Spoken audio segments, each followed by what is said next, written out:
Let's examine his torso. What have we here? Deep wound on the left side of his rib cage, and a scar the length of his stomach.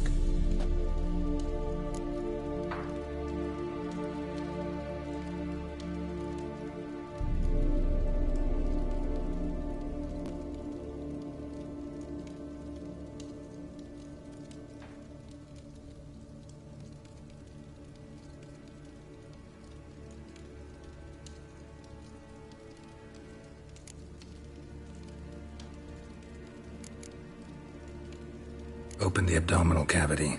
Due warning, it will stink of rot. Once fought a Zoogle up to my waist in sewage, so I doubt... Wait. Smells not rot. Formaldehyde. A medical novelty. Heavily diluted, it's remarkable at preserving organic tissue. In stronger proportions, it's more destructive than acid. Explains why there's no smell of decay, and why his throat's scalded.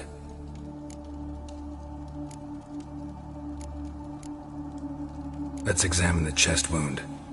Yeah, heart carved out, wound cauterized. Wait a minute, there's something else.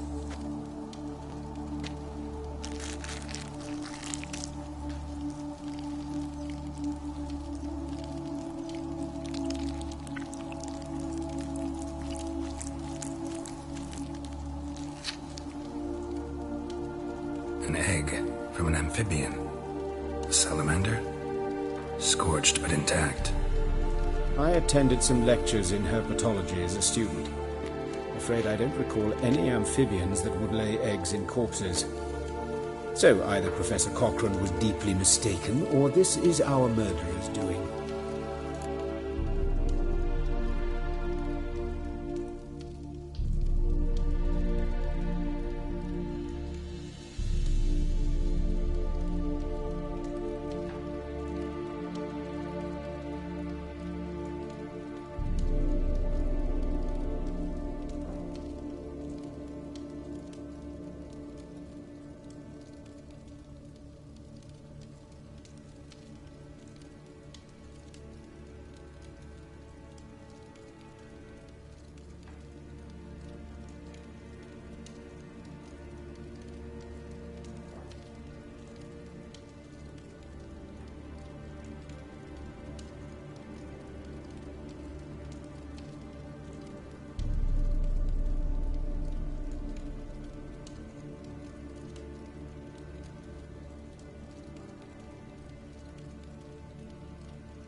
Look at the scar. Wounds long and thin, an incision, but the edges are ragged. Means nothing. Look, no swelling, no bruises. An old injury, perhaps an accident in the workplace.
Let's examine his torso.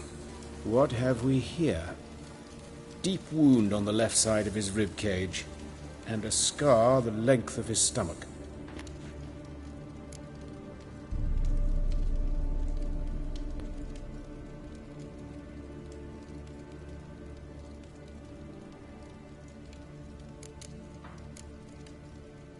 Let's examine the chest wound.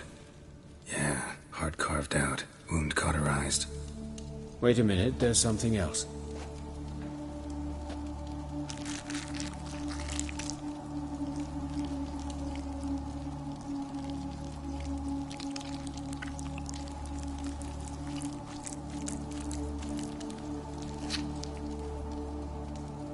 An egg from an amphibian. A salamander? Scorched but intact.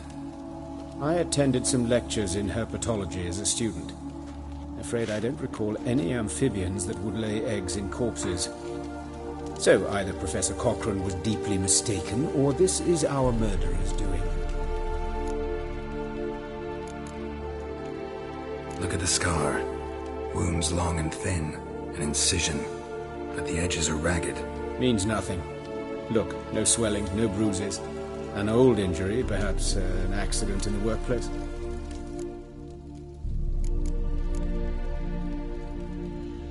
Open the abdominal cavity. Due warning, it will stink of rot.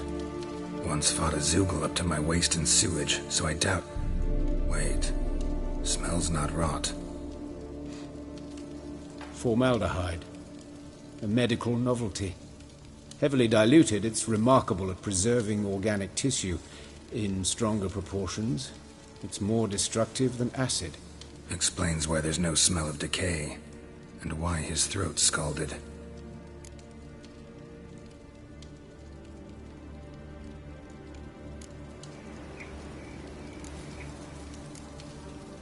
Let's look at his head.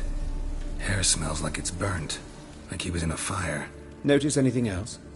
That his eyes have been scooped out, for instance? Those burn marks I see in his eye sockets. Yes, and some grey dust. Ash, it seems, very fine. Murderer gouged out his eyes, then put burning coals in the sockets. So it seems. Looking at the wounds, it appears our woodcarver was still alive when it happened.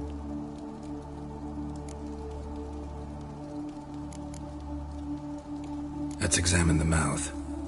Burns, blisters. Just like Priscilla's.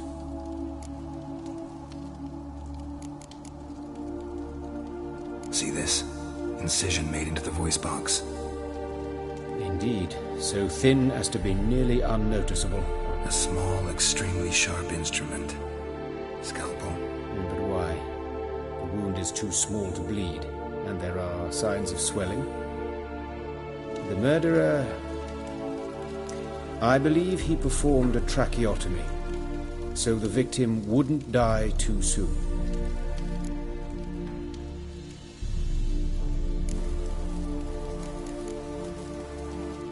Look at his hands. These welts. Rope burns, right? He was tied up. I'd expect so. No one could sit through such torture unless bound. Speaking from experience. Yes, that of a victim. Spent a year in the dungeons of Tretogor. Long story. Some other time, maybe. See the callus? Our dwarf wore a ring, but someone took it off him.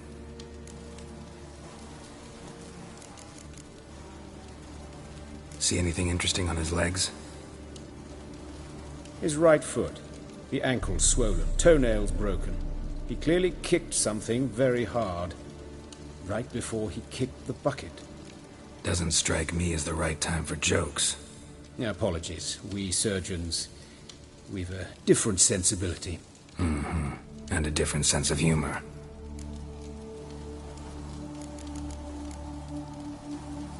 His genitals. We ought to inspect those.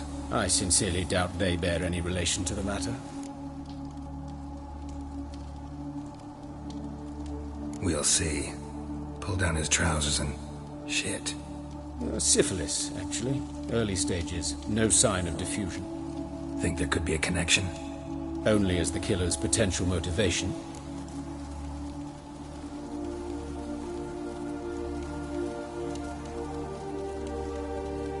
All right. Think I know enough. Enlighten me, please, because I've still no notion what this is about. What the motive might have been.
It's some kind of sick ritual.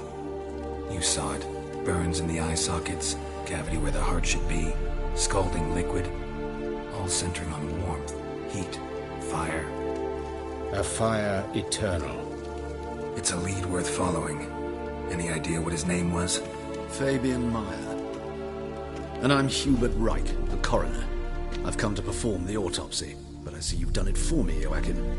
As always, you interfere where you're neither needed nor wanted, drag others into trouble in the process. Who is this? A student. Lifelong learner. Got a couple questions for you. Very well, speak. But be quick. Reverend Nathaniel has come by for an inspection. He'll be here shortly.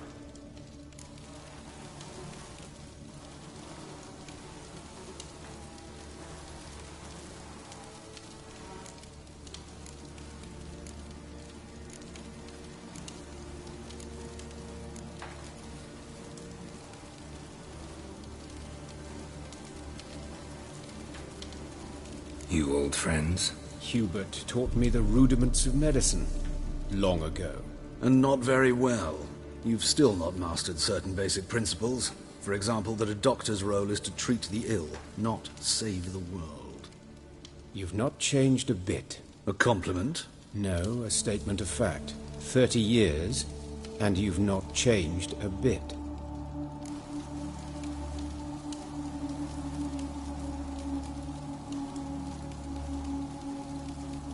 Woodcarver's body. Where was it found? It's important. Plan to investigate? Exciting. He died in his workshop south of the market square, just beside the gate to Far Corners. That poor Trebyritz was attacked there. City's abuzz about it. But the woodcarver, Eustace the corpse collector, brought us the body. You should speak to him. Saw him just around the corner near... Oh, greetings, Your Reverence. Who are these people? I believe I made it clear no one's to be allowed in under any circumstances. You did, but they're friends of the deceased. Here to collect the body. Out of the question. Show them out at once. As Your Reverence wishes. Gentlemen, follow me. You shall leave via another route.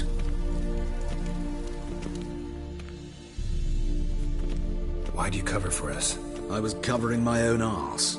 If Reverend Nathaniel had learned someone had entered the morgue, then cut open a corpse without his permission, I'd be in deep trouble. But you didn't give that a thought, did you, Joachim? As ever. Well, while I don't approve of your willfulness, I also wish to see this murderer hang. So, should I learn anything new related to this case, I will let you know. Thank you.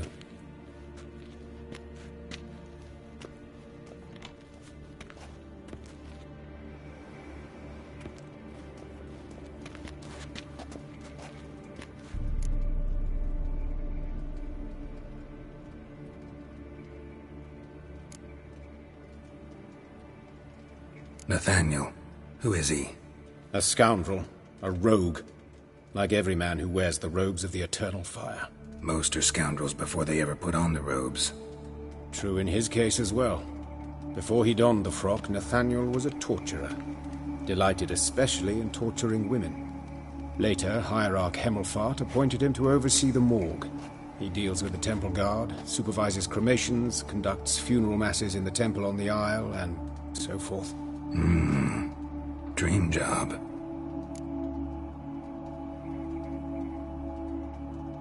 Might have told me you know the coroner. We could have skipped the trip through the sewers. I know him, thus I avoid him. I've said enough on the subject.